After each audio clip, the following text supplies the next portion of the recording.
Welcome back. So I also want to talk about how we can use a behavior subject to decide if we are logged in or if we are logged out. Now, we're going to try and look at behavior subjects and think of behavior subjects as ways for us to use a local observable that we can trick and work with ourselves. And what are observables again? Observables is what they call themselves. It's a way for us to observe events, right? Just like a click event, we would observe what should happen when we click something, and we keep listening kind of for this. When you click it, execute this code, right? Now we're going to make something similar on our own now. We're going to go into our auth service right here, and there we're going to try and create an observable. And I'm going to start by just creating the observable this lesson, and then we'll start making it work properly as we move forward. But for now, the way you can make it observable is something like this. We'll just make one called is logged in like this, and just by adding this small $ in the end, we try to explain using Angular style that this is an observable. And we're going to make it equal to a new behavior subject. And behavior subject is pretty much just a helper class for us in order to make some observables. And the behavior subject is actually pretty cool because here you can pass in a start value.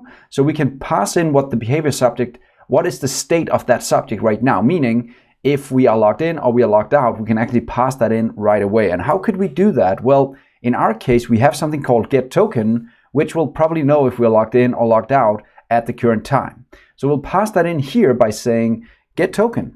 There we go. And now we can pass that in and say right away, if we get the token, then we must be logged in. If we don't have the token, then we must be logged out.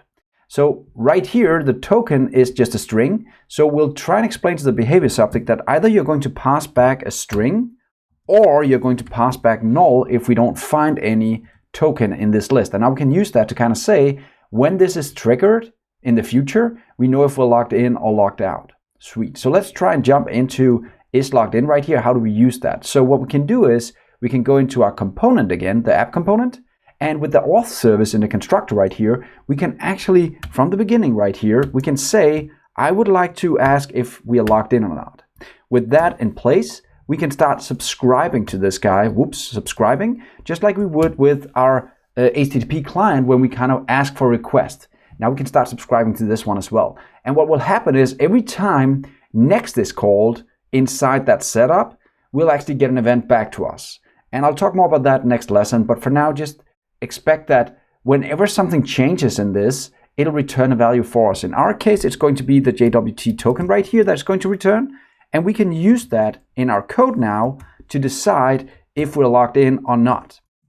So what I'll do right here is I'll say this.jwt like this, just to explain that if there's a JWT available, that would probably mean that I'm logged in right here. So we'll just make a local reference to that JWT by creating that field right here. And we want to make it public, not private. And there's one more thing. It can be string, it can be null, but it can actually also be undefined right here in this class. So I'll have to add that as well. There we go. So now we have all of these available. And now the JWT would either be a string, null, or undefined.